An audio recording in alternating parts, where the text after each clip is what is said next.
రుద్ర నందినిని ప్రేమించాడు. ఆమె అతని చిన్ననాటి ప్రేమికురాలు. వారికి పెళ్ళై 3 సంవత్సరాలయ్యిందే. కాని తను ఒక నార్మల్ పర్సన్ కావడంతో నందిని అతన్ని విపరీతంగా హేట్ చేసింది. ఈ పెళ్లి ఆమె తాతయ్య తనకు ఇష్టం లేకుండా చేశాడు.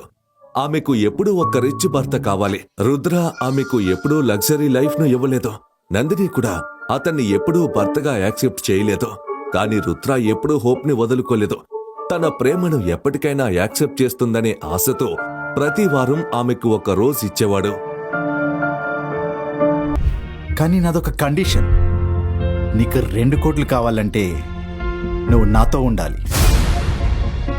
10 కోట్లు కావాలంటే నువ్వు పూర్తిగా నాకు లొంగిపోవాలి. కానీ అర్జున్ తన మాట పూర్తి చేసేలోపు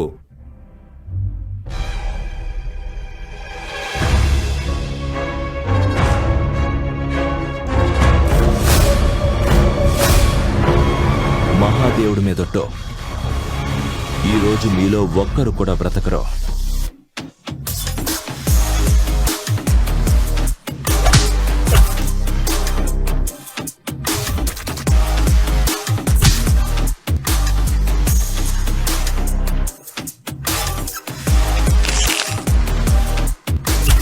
ఒకేసారి అంతమంది బాడీ గార్డ్స్ ను కొట్టడం మామూలు విషయం కాదు. అందరూ రుద్రకు పిచ్చి పట్టిందని అనుకున్నారు. 20 సెకండ్లలోనే రుద్ర అందరినీ నేలకేసి కొట్టాడు. అతనికి కూడా కొద్దిగా గాయాలయ్యాయి. కాని అతను ఉక్కులా నిలబడ్డాడు. ఇంతలో అర్జున్ పిలిచిన పోలీసులు వచ్చారు. నందిని ఏదో చెప్పేలోపే పోలీసులు రుద్రాను తీసుకెళ్లారు. అతని జీవితం ఈ రోజుతో నాశనమైపోయింది.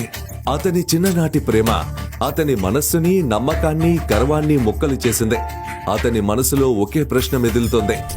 రుద్రతేజ ఎవరో మీకు తెలుసా?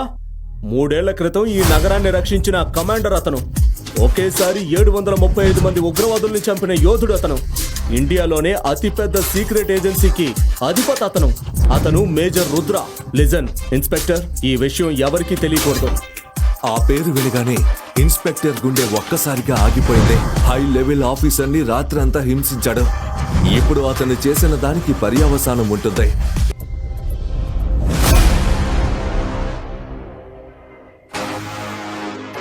నాకు నీ నుంచి డివోర్స్ కావాలి నందిని.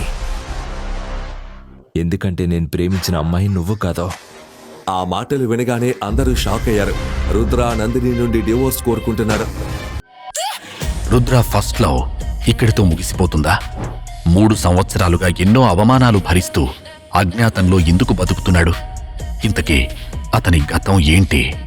అఘోరా చెప్పిన మాటల్లో వాస్తవం ఉందా? తెలుసుకోవాలంటే వినండి నెక్స్ట్ ఎపిసోడ్ మీ పాకెట్ ఎఫ్ఎంలో. ఎక్కడైనా fight night night Rudra Rudra